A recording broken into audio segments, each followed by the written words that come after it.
Baik, Assalamualaikum warahmatullahi wabarakatuh. Waalaikumsalam warahmatullahi wabarakatuh.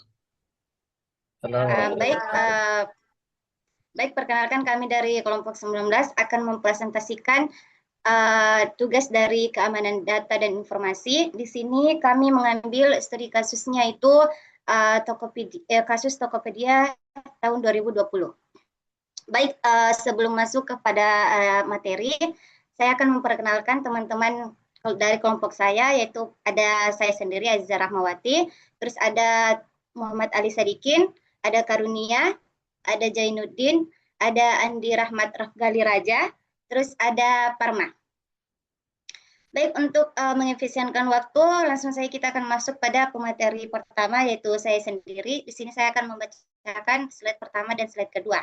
Di sini, di slide pertama itu ada anatomi bencana cyber, yaitu dekonstruksi kasus Tokopedia 2020. Di sini analisis investigatif itu terhadap kebocoran 91 juta data pengguna dan transformasi keamanan digital di Indonesia.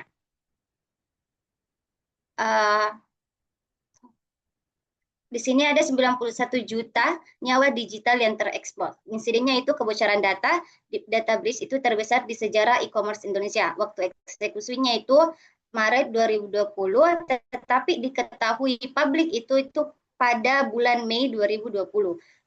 Korban yang terdaftar itu ada 91 juta akun pengguna dan 7 juta akun merchant-nya. Nah, baik untuk materi selanjutnya, yaitu slide ketiga dan keempat akan dibawakan oleh saudara kita Karunia Julisa Sariri. Dengan ini dipersilahkan. Baik, pada kesempatan kali ini saya akan menjelaskan mengenai klasifikasi ancaman. Nah, pada kasus ini terdapat 4 klasifikasi ancaman yang dilakukan oleh hacker. Yang pertama itu terjadi pada 20 Maret 2020, di mana terjadi peretas berhasil menembus keamanan basis data internal Tokopedia. Sistem gagal pantauan gagal mendeteksi anomali. Yang kedua terjadi pada tanggal 22 Mei, tanggal 2 Mei 2020, yaitu akun Twitter mengklaim 15 juta data diretas dan disebar di forum bawah tanah. Ancaman ketiga terjadi pada 2 Mei 2020 pada pukul 21 waktu Indonesia Barat, yaitu konfirmasi manajemen Tokopedia secara resmi mengakui adanya upaya pencurian data. Dan ancaman terakhir pada tanggal 3 Mei 2020 yang membahas tentang ekskalasi penuh, di mana aktor ancaman mempublikasikan 91 juta data pengguna lengkap untuk dijual. Next. Next. Oke, untuk klasifikasi serangan, di sini kategorinya itu data breach, yaitu peretasan basis data internal. Vektor serangan itu melakukan eksploitasi kerentanan arsitektur jaringan untuk mengekstrak basis data pengguna atau database dumping. Eh, Selanjutnya, titik kegagalan kriptografi, di mana pada alur pertamanya itu ada password asli, dan kedua, itu passwordnya melakukan hash. Dan jenisnya itu SHA-2. Jadi mana pada SHA-2 ini itu dia tidak menerapkan salt kriptografi, di mana pada hash SHA-2 ini itu eh, merupakan trik hashing yang sangat cepat, di mana pada keamanan data itu hash SHA-2 ini itu sangat cepat sehingga eh, membutuhkan salt kriptografi agar tidak terjadi peretasan dengan menggunakan baik eh, serangan brute force dan rainbow table. Oke, next.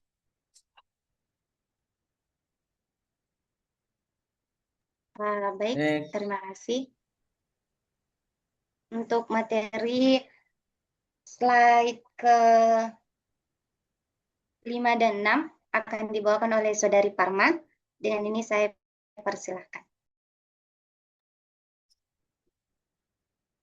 Ya, saya ucapkan terima kasih kepada moderator yang telah mengarahkan kepada langsung saja. Eh, itu adalah identifikasi aktor, di mana membahas siapa pelaku di balik serangan kebocoran data, di mana pelaku itu menggunakan alias atau nama alias yaitu Sin Hunters atau Sodat. Kemudian afiliasi yaitu kelompok peretas cyber terorganisir yang beroperasi di dark web. Kemudian motivasinya itu adalah finansial atau ekonomi atau uang. Kemudian serangan ini bukan didasari oleh motif hektif, hektif, hektivi atau spionase itu berarti memata-matai negara itu merupakan bukan motivasinya. Motivasi utamanya itu adalah finansial atau ekonomi itu sendiri. Kemudian itu ada arsitektur ekonomi dark web, yaitu proses kejahatan ini terjadi. Pertama itu pelaku melakukan eksploitasi server, yaitu menyerang sistem untuk menemukan celah keamanan. Kedua itu mereka melakukan ekstraksi data, di mana sekitar 91 jiwa data yang telah dicuri. Kemudian data tersebut dijual di dark web melalui form seperti hide forms atau Empire Market. Kemudian harganya itu dijual sekitaran 5.000 dolar atau sekitar 74 juta rupiah. Kemudian itu fakta krisis. Itu 91 juta 91 juta nyawa digital manusia dihargai sekitar sebesar 5.000 dolar.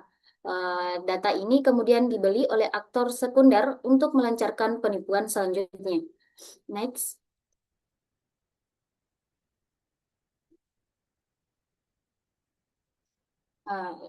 Dia masuk di bab 3 itu analisis dampak. Pada bagian ini itu kita membahas dampak dari kebocoran data terhadap pengguna. Di sini ada terekspos, berarti data yang berhasil dicuri itu ada user ID dan nama lengkap, alamat email dan nomor handphone, tanggal lahir dan jenis kelamin, dan password. Kemudian ada juga yang aman atau tidak terekspor, yaitu saldo OVO atau dompet digital itu aman, informasi kartu kredit dan debit itu juga aman, dan riwayat transaksi finansial juga aman. Oke, saya kembalikan kepada moderator.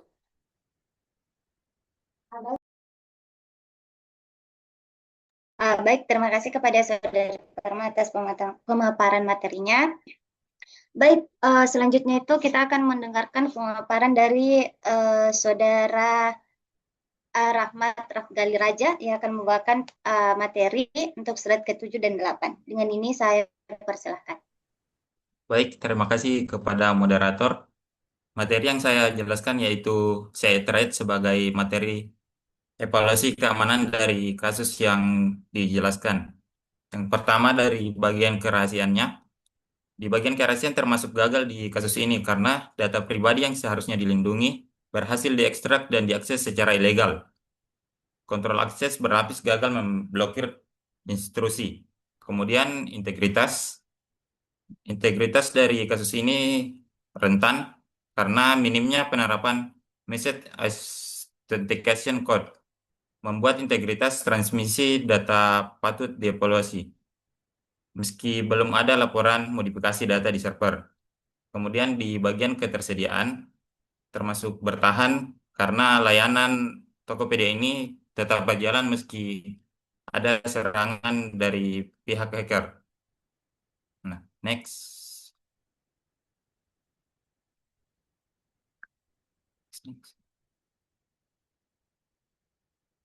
Kemudian ada efek domino atau efek jangka panjang. Yang pertama yaitu credential stuffing.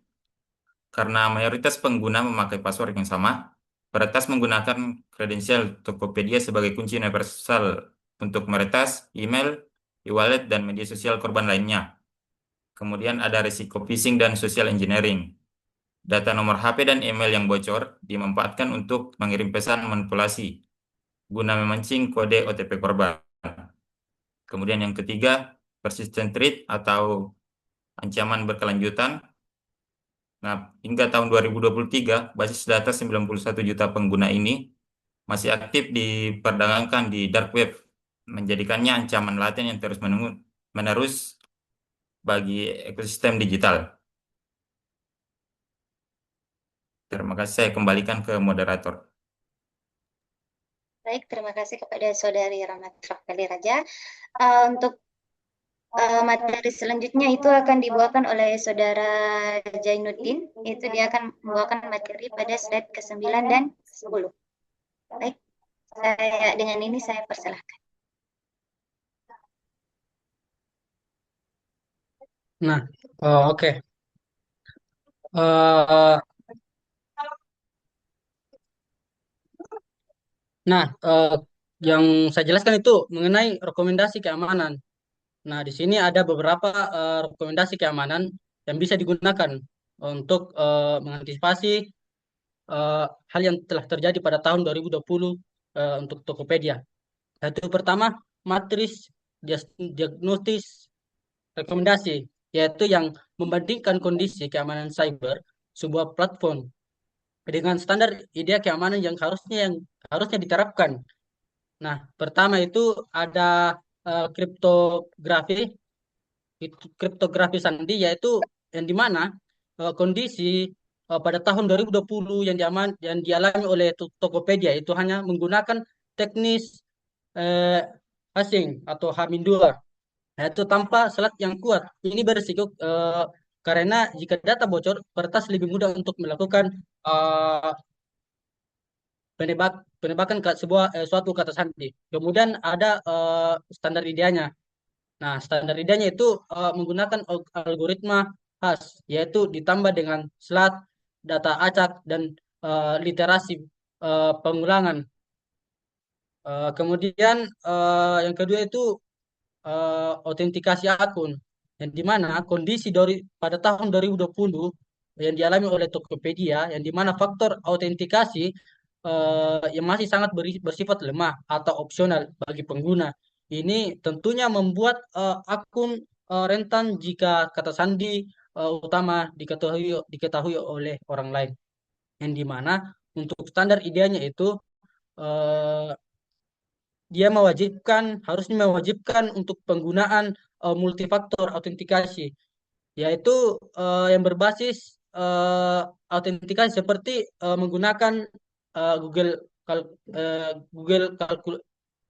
Google Authenticator, dan daripada hanya mengandalkan SMS saja. Kemudian eh, deteksi intrusi,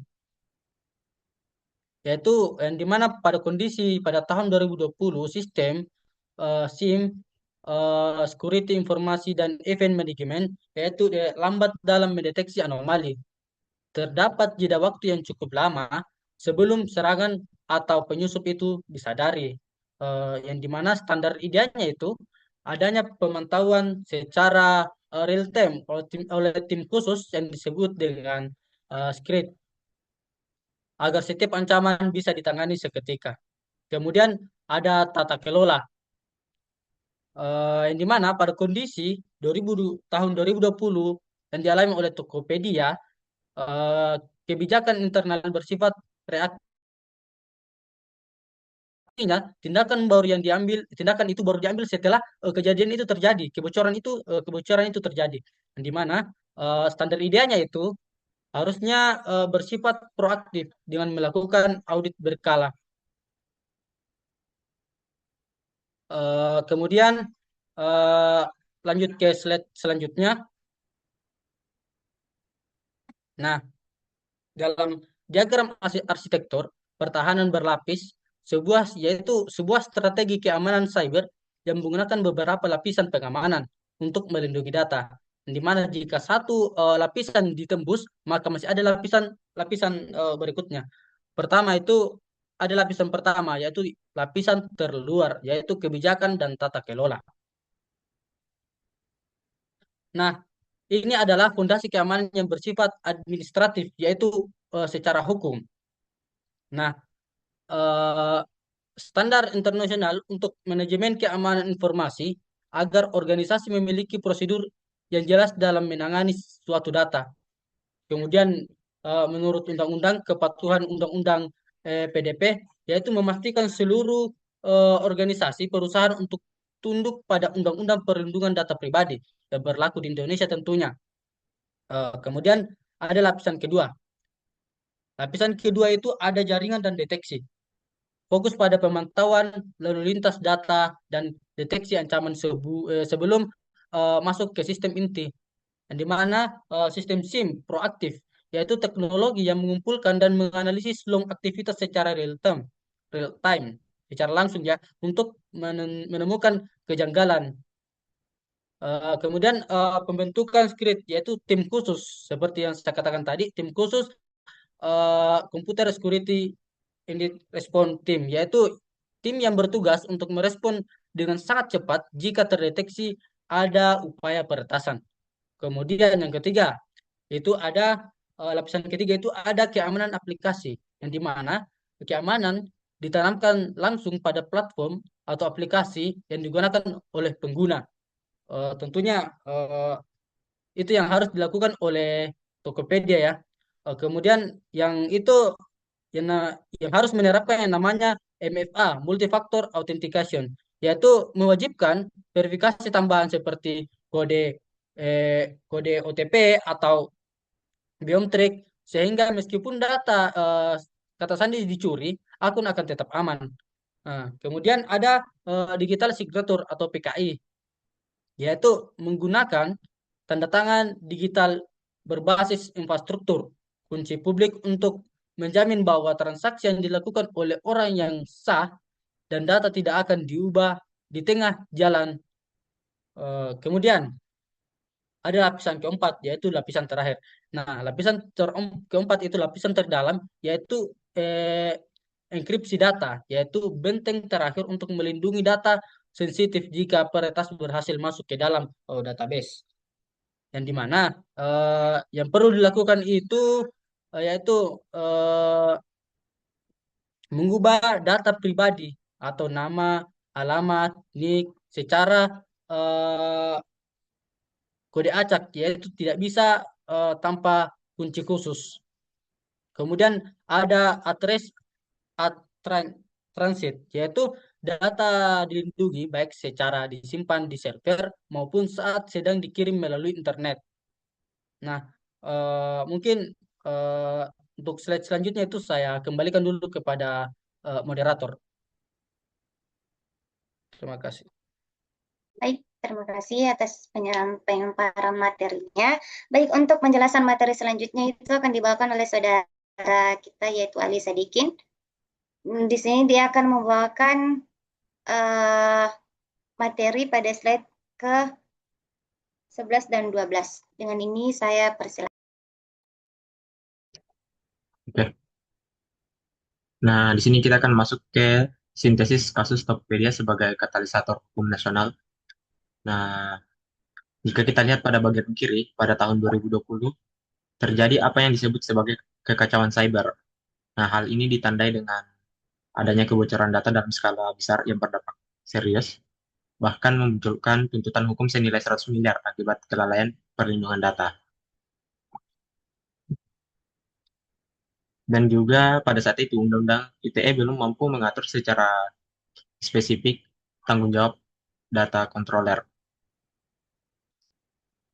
Selanjutnya ini juga memicu transformasi, artinya peristiwa tersebut mendorong adanya perubahan dan pembaruan dalam sistem regulasi yang ada di Indonesia.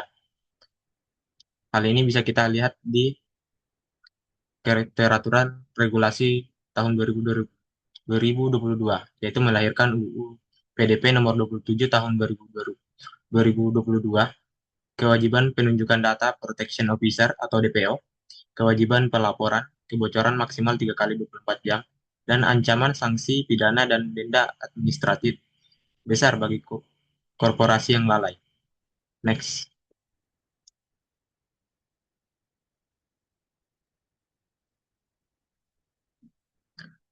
Nah, selanjutnya dapat ditekankan bahwa keamanan informasi bukan lagi sekedar divisi operasional IT, melainkan investasi strategis penentu kelangsungan hidup bisnis dan fondasi utama kepercayaan digital nasional.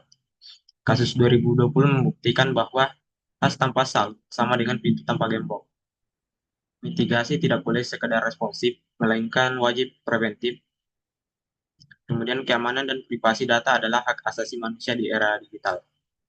Saya kembalikan ke moderator. Baik, terima kasih atas penyampaian materinya. Uh, Selesai juga pemaparan materi dari kelompok kami. Kami ucapkan terima kasih atas waktu yang telah diberikan. Terima kasih. Assalamualaikum warahmatullahi wabarakatuh. Waalaikumsalam warahmatullahi wabarakatuh.